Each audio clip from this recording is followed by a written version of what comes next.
আসসালামু আলাইকুম। নতুন রেসিপিতে সবাইকে স্বাগতম। আশা করি সবাই ভালো আছেন। আমিও ভালো আছি আলহামদুলিল্লাহ। দেশ ও দেশের বাইরে যে যেখান থেকে আমার এই ভিডিওটা দেখতে শুরু করেছেন, আশা করছি আজকের রেসিপিটা আপনাদের কাছে অনেক বেশি ভালো লাগবে। আজকে আমি মুরগির পা, গিলা, কলিজা, তারপরে মাথা, গলা, এছাড়া মুরগির অল্প কয়েকটা পিস নিয়েছি।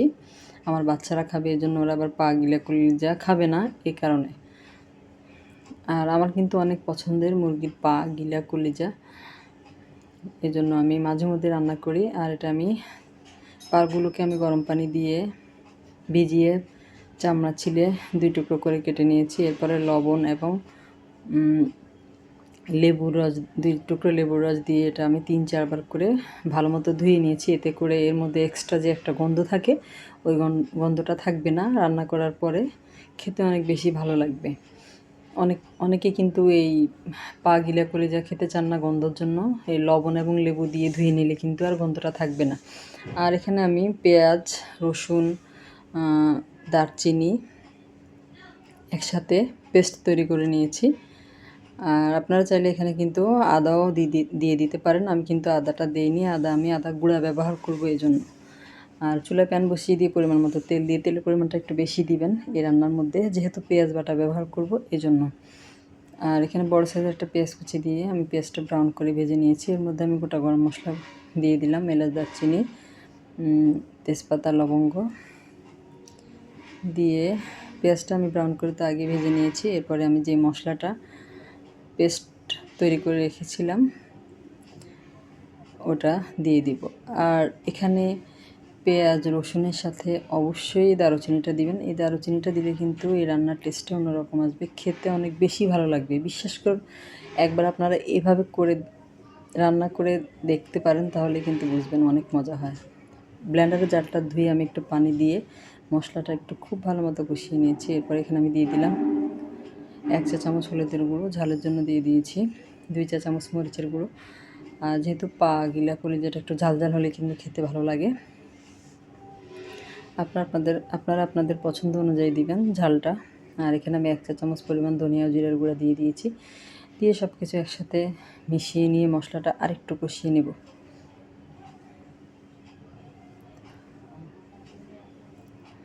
আর যে কোনো বাটা মশলায় তরকারি রান্না করলে কিন্তু তেলের পরিমাণটা বেশি দিতে হয়।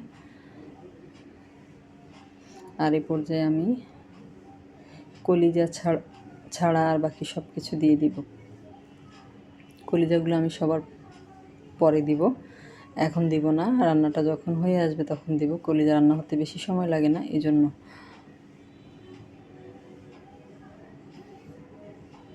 এই যে কলিজাগুলো রেখে দিলাম, ওগুলো আমি পরে দিব। আর এটা কিন্তু ভাত, রুটি, পরোটা সব কিছুর সাথে খেতে ভালো লাগবে।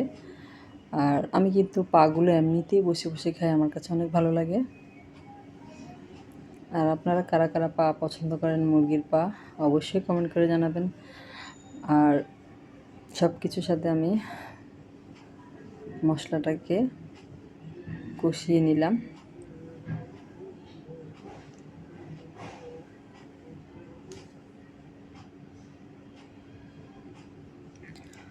আর যারা আমার চ্যানেলে নতুন আজকে প্রথম ভিডিও দেখছেন, যদি রেসিপিটা আপনাদের ভালো লাগে আর আমার চ্যানেলটাকে সাবস্ক্রাইব করা না থাকে, সেক্ষেত্রে আমার চ্যানেলটাকে সাবস্ক্রাইব করে পাশে থাকা বেল বাটনটা অল অপশনে ক্লিক করে দিবেন।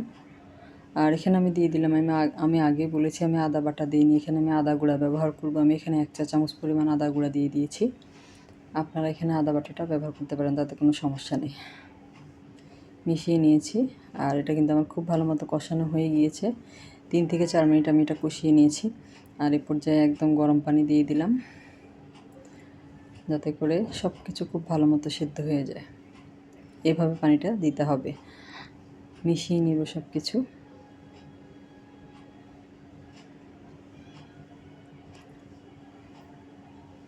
নতুন নতুন রেসিপির জন্য আমার এই চ্যানেলটাকে সাবস্ক্রাইব করে পাশে থাকতে পারেন।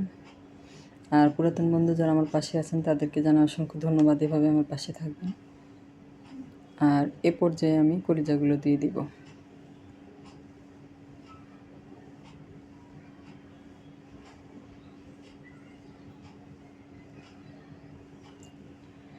আর এতে করে কলিজাগুলো কিন্তু আর ভেঙে যাবে না, সুন্দর আস্ত থাকবে।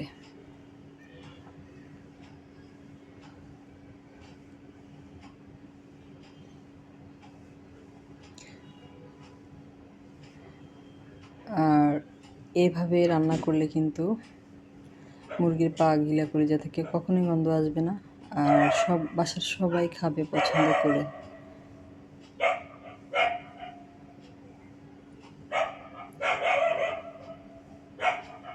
মিশিয়ে নিলাম। আমার কাছে মনে হয়েছে যেন লবণটা কম হয়েছে, এই জন্য আরেকটু লবণ দিয়ে দিলাম। লবণটা কিন্তু আমি অফ ক্যামেরায় দিয়েছি। এরপর এখানে আমি দিয়ে দিব গরম মশলা গুঁড়া। এখানে আমি 1/2 চা চামচ পরিমাণ গরম মশলা গুঁড়া দিয়েছি,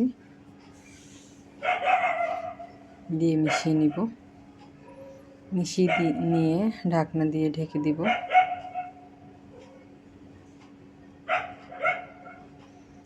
ঢাকনা দিয়ে ঢেকে এটা আমি চুলার আঁচটা মিডিয়াম করে দিয়ে প্রায় 15 মিনিটের মতো রান্না করে নিব। 15-16 মিনিটের মতো রান্না করে নিব। 15-16 মিনিট পরে আমি অফ ক্যামেরা এখানে কিছু কাঁচামরিচ দিয়ে দিয়েছি। এই যে রান্নাটা আমার হয়ে গিয়েছে। সবাই ভালো থাকবেন। আল্লাহ হাফেজ।